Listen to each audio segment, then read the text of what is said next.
Hello YouTube, Romelo Reaction. Welcome to my channel.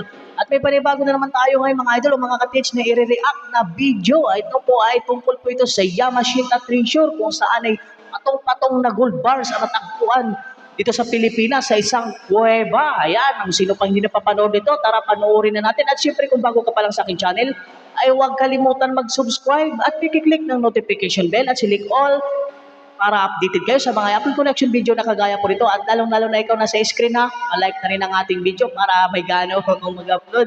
At huwag na natin itong patagalin, tirahin na natin ito bago patirahin ng iba. Let's play!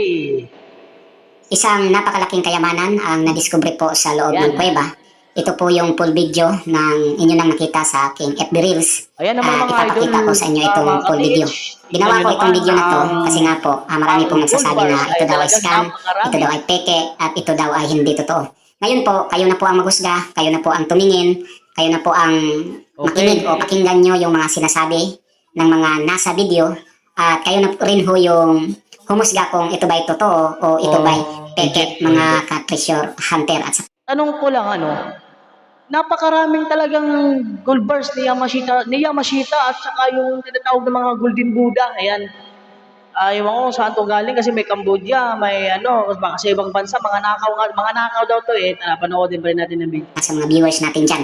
Hindi ibig sabihin na pinapakita ko ito sa inyo dahil nga po kukuha tayo ng napakamaraming views. Hindi po. Gusto ko lang malaman ninyo na kung ito ay totoo, mapapatunayan na totoo talaga ang Yamashita Treasure at ito ay hindi isang alamat, kundi ito ay totoo. At marami talagang Sa mga iniwan naniniwala ng Hapon dyan, dito sa Pilipinas na mga kayamanan. comment At kung ito kayo. po ay totoo, mapapatunayan po natin na hindi nagsisinungaling Kung ang legit ibang o mga treasure hindi. hunter, mga Yan lang ang comment nyo, PX. mga So tingnan nyo, o mga idol. pakinggan nyo yung mga nagsasalita at kayo na po yung humusga. Okay? 2% inside, please. Ayaw pa subla. Kung napakinggan nyo po yung sabi May isang dun sa loob ng kuweba, ewan ko kung hindi gaano sila karami, may isang Pilipino at narinig nyo naman sa boses, may isang nag-English na Amerikano. Sabi nitong Pilipino, kasi itong Pilipino ay Bisaya. Ang narinig ko, ang sabi ng Pilipino ay ayaw ninyo pasudla. Ibig sabihin sa Tagalog, huwag niyong papasukin. Ito na ata yung Amerikano, okay? ng isang tao, sabi niya gusto niyang pumasok sa video na ito. Need 2% inside, please. Ayaw pa subla. Ayan, no? Ayan. Narinig nyo naman. Ang sabi ng Amerikano, inside, please. Ang sabi naman itong Pilipino, wag nyong papasukin kung sa Tagalog. Ayan, para sa akin mga idol, talagang legit ito. Ano ba? Yes, yes.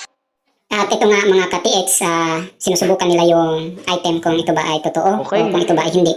Kaya kumuha sila ng isa at ginamitan nila ito ng barina at kanilang binutas po sa pamamagitan ng barina at dadalhin ng mga paren yung sample po ng gold at ipatingin kung ito ba ay totoo o kung ito ba ay peke, mga ka-TX.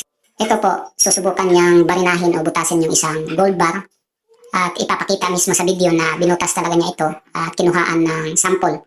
Yan, dami yun. At kayo na po yung maghusga kung ito ay totoo, kung ito ay peke. Dahil nga po, hindi Sa po mga natin alam treasure ang buong hunter pinto natin at na hindi natin nanonood, alam kung totoo ba ito o hindi. Pero kung ako yung tatanungin niyo mga ka-TX, ito po ay tunay, ito po ay po totoo. ang At ito po masasabi ay nyo sa... talagang na-discover po ng mga Ito treasure na hunters. mga idol, ito bang inaano ko? Kasi ako para sa akin, naniniwala ko sa Yamashita Treasure. Pero ito ang gold bars na nakuha nito ngayon. Ano siya eh, legit, pinakita dito sa video na binarina, sinampulan, ayan, makikita nyo naman. Sa loob ng kuweba kung ako ang Para inyong sa akin, tatanungin. legit. Pero syempre, Eh, hindi di tayo naman tayo pare-pareho ng opinion, pare-parehas ng hindi tayo pare-pareho ng pananaw sa video na ito. Kaya nga po, kayo na po yung maghusga at kayo na po yung magsabi kung ito ay totoo, kung ito ay isang peke. Marami po nagsasabi bakit walang kalawang, bakit hindi madumi. Kung gagamitan po natin ng sense, ng tamang pag-uunawa, siguro, nung na-discover nila ito mga ka-TX ay ito po ay madumi at hindi po siya maayos sa pagkalagay. Kasi Okay. nga po, May nagtatanong daw na kung legit daw ang itong gold bars, bakit daw ay malinis o may kintab? Kasi ang gold bars talaga, ang gold bars ay sa sobrang tagal o kaya sa ilalim ng lupa o sa ilalim pa ng kuweba, ang kulay nito ay iba. Iitim o kaya medyo may pagka-green. Yan.